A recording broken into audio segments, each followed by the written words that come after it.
जय महाराज जी। जय सिया राम। श्री आरपी वैश्य, general manager, Uttar Pradesh परिवहन, बाबा के बड़े भक्त रहे। सन 1967 में जब आपकी बदली दिल्ली को हुई तो आप बाबा के दर्शन करने कैंची आए।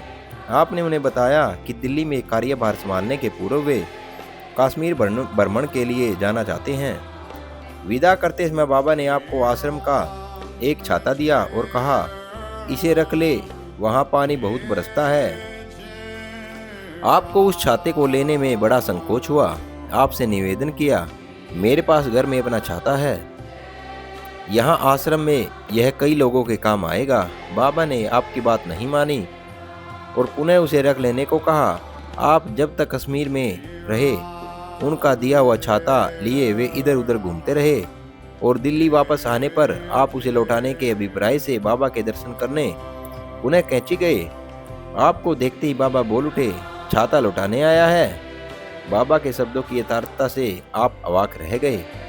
बाबा फिर बोले, रख ले, इसे तेरी छत्तर छाया होगी। आपकी समझ में कुछ बात नहीं आई। आप उस छाते को लिए दिल्ली वापस लौट आए। दिल्ली से कुछ समय बाद आपकी बदली पुनः उत्तर प्रदेश रोडवेज लखनऊ को हो गई। लखनऊ आने के पूर्व आपने अपना फालतू सामान अपने दिल्ली के मकान में बंद कर दिया और वहीं इस छाते को भी रखाए। यहाँ आकर आपका स्वास्थ्य दिन प्रतिदिन गिरता चला गया। हृदय के रोग के साथ जिगर तिल्ली भी बढ़ती गई। बलरामपुर अस्पताल में जांच कराने पर वह 13 सेंटीमीटर बड़ी पाई गई। हृदय रोग के कारण तिल्ली का ऑपरेशन भी संभव नहीं था। अन्य कोई उपचार न होने से आपको अपनी पत्नी के साथ अखिल भारतीय चिकित्सा विज्ञान संस्थान में इलाज कराने के लिए जाना पड़ा। इस कारण आप दिल्ली में अपने घर पर ठहरे। इसके 5 वर्ष पूर्व ही बाबा अपनी नरलीला समाप्त कर चुके थे। जब आप वहां भर्ती होने के लिए अपने घर में तैयारी कर रहे थे, एकाएक आपकी पत्नी की दृष्टि महाराज की दी हुई उस छतरी पर पड़ी जो उस घर में बंद थी। इससे आपकी पत्नी के मन में विचार आया कि बाबा की दी हुई छतरी पास में न होने से उनके द्वारा होने वाली छत्र छाया अर्थात सुरक्षा से उसके पतिदेव वंचित रह गए। अब जून 1978 की गर्मी में कार में उस छतरी को लिए आपकी पत्नी आपके साथ अस्पताल गई।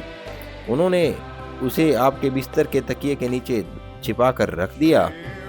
यहाँ आपकी बीमारी की नए सिरे से जांच हुई और जिगर तिल्ली 13 सेंटीमीटर ही बड़ी पाई गई। वैसे जी को डॉक्टर ने बताया कि वे 6 महीने अस्पताल में रहने का पूरा इंतजाम कर ले, क्योंकि तिल्ली का ऑपरेशन उस स्थिति में समीचीन नहीं हो सकता और औषधियों के द्वारा ही आपको स्वास्थ्य लाभ कराना होगा।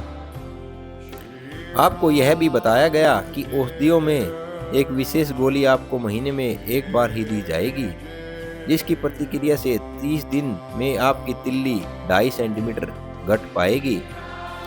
पहले दिन यह गोली आपको पहली बार दी गई। दूसरे दिन प्रातःकाल आपने अपने को पूरी तरह स्वस्थ पाया।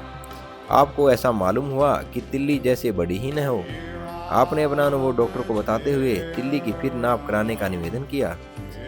उसने आपका उत्साह बढ़ाया और कहा कि यह कार्य 6 महीने बाद होगा, रोज रोज नहीं। इससे वैश्य जी को संतोष नहीं हुआ। आपने अपनी पत्नी को प्रमुख चिकित्सा अध्यक्ष के पास भेजकर विशेष रूप से प्रार्थना करवाई और उनके आदेश से दिल्ली को पुनः नपवाया गया। दिल्ली वास्तव में एक ही दिन में 13 सेंटीमीटर घट गई। उस दवा की गोली में यह क्षमता भी नहीं थी। सभी डॉक्टर हैरान हो गए, यह कैसे हुआ। इस पर वैश्य जी ने अपने तकिए के नीचे से बाबा की दी हुई छतरी निकाल कर दिखाते हुए कहा, इसके प्रभाव से कहाँ छाता, कहाँ तिल्ली और क्या संगति। बोलो जय महाराज जी। जय हो गुरुदेव बाबा नीम करोरी महाराज की जय। हनुमान जी महाराज की जय। जय जय सिया राम।